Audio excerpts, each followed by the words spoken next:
Acting Minister of Health and Social Welfare has expressed concern over medical facilities' failure to adhere to the compulsory treatment and care for victims of gunshots. Hi, welcome to What's Happening. These are the top 10 stories. At number 1, Coordinating Minister of Health and Social Welfare, Professor Muhammad Kwate, has expressed concern over the non-compliance of medical facilities with the Compulsory Treatment and Care for Victims of Gunshot Act 2017. The Act mandates immediate medical treatment for gunshot victims without the need for police reports. Despite these regulations, some health facilities have been denying treatment, resulting in preventable loss of lives. Professor Pate has called on all medical practitioners to adhere to the law. He said providing prompt treatment for gunshot victims is not illegal. He has also urged the police to enforce the act promptly to ensure widespread compliance. At number 2, the National Population Commission (NPC) has announced that individuals older than 18 years will not be issued birth certificates but will receive attestation of birth documents instead, in accordance with a 1992 Act. NPC State Director in Oyo State, Akin Oyetunde, highlighted the availability of birth and death registration centers in all local governments across the country, ensuring the uniformity and acceptance of certificates across centers. Regarding the delayed National Population and Housing Census scheduled for 2023, Oyetunde assured residents pending federal government approval, with all necessary materials and training already completed. At number 3, Plateau State Governor Caleb Mutfwang has sacked Professor Bernard Eto'o, the Vice-Chancellor of Plateau State University, along with 4 other heads of tertiary institutions in the state. The decision, confirmed by the Secretary to the State Government, Samuel Jetel, cites the immediate dissolution of the Governing Council of Plateau State University, BOCOS, without providing reasons for the sack. The statement instructed the affected officials to hand over any government property and announced the cancellation of previous recruitment processes, with plans for an all-inclusive recruitment to be advertised. The governor expressed gratitude to the outgoing officials for their services and wished them success in their future endeavors. At number 4, the Anambra State Police Command has declared Inspector Audu Omadefu, bearing first number AP number 362178, wanted for murder, as announced by the Police Public Relations Officer, DSP Tochukwu Ikenga. Members of the public are urged to report any sightings or provide information on Amadefu's whereabouts to the nearest police station or contact the Command Control Room number 070-391-94332, ensuring confidentiality. The command assures that any information leading to the apprehension of the wanted inspector will be handled with utmost discretion. At number 5, the Federal High Court in Lagos dismissed the 21.5 billion naira money laundering charges against former Chief of Air Staff Adeshola Omosu and 2 others by the EFCC. The charges were related to alleged conspiracy and conversion of funds belonging to the Nigerian Air Force for personal use. Justice Chukwujeku Aneke upheld a preliminary objection challenging the court's jurisdiction, ruling that as 7 military officers at the time, they should have been investigated and tried by a court-martial.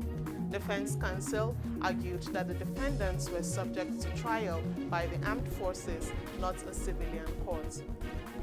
At number 6, the Nigerian Meteorological Agency NiMet forecast 3 days of dust haze from Tuesday to Thursday, with significant reductions in visibility across the nation. Dense dust haze is expected in the northern region on Tuesday, followed by moderate dust haze in the north, central, and southern regions. Thick dust haze is projected for Wednesday in the northern region and north central states, while moderate dust haze will persist in the inland region and coastal areas of the south.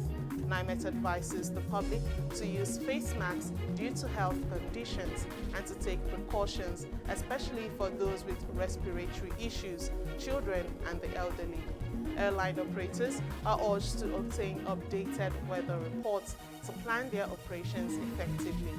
At number 7, at least 51 individuals suspected to be members of a highway gang harassing truck drivers along key expressways in Lagos, including Apapa Oshodi and Lagos Badagry, were apprehended in an operation led by Chairman of the Lagos State Taskforce, CSP Shola Jejeloye. Senior Special Assistant on New Media to Governor Babajide Sanwo-Olu, Jibril Gawat, confirmed the arrest, noting that the suspects utilized coercive tactics to extort money from truck drivers, claiming affiliation with the dissolved Lagos State Parks and Garages Agency. The operation comes after the state government dissolved the Park and Garages Committee in September 2023, aiming to streamline activities under the coordination of the National Union of Road Transport Workers across motor parks and garages in Lagos.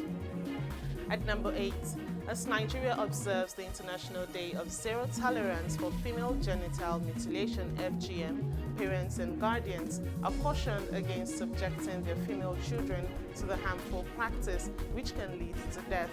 This year's theme is Her Voice, Her Future, investing in survivor-led movements to end female genital mutilation, highlighting the importance of supporting survivors and women-led organizations in the fight against FGM. Anti-FGM advocates across the country emphasize the severe consequences of FGM, including lifelong damages, low self-esteem, and even death. Despite progress, the practice persists, with more than 200 million survivors globally and nearly 4.4 million girls at risk in 2024 alone.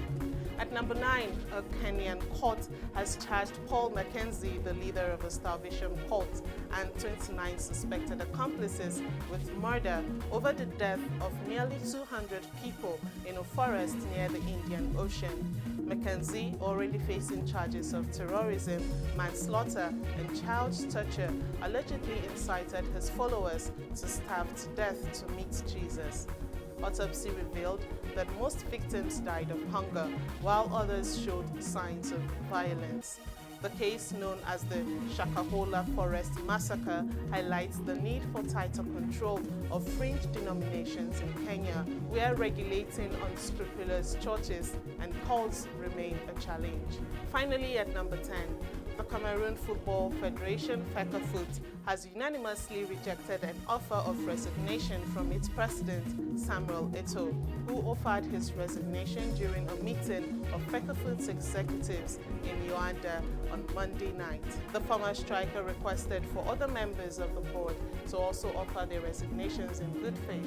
The meeting was held as an evaluation of Cameroon's disappointing performance in the Africa Cup of Nations, in which they won just one of their 4 matches and exited at the round of 16 stage after a 2-goal defeat against Nigeria. Eto'o was elected Fecafoot's president in December 2021, with his tenure overseeing 2 AFCON tournaments alongside the 2022 World Cup. That's all for today. See you next time on What's Happening.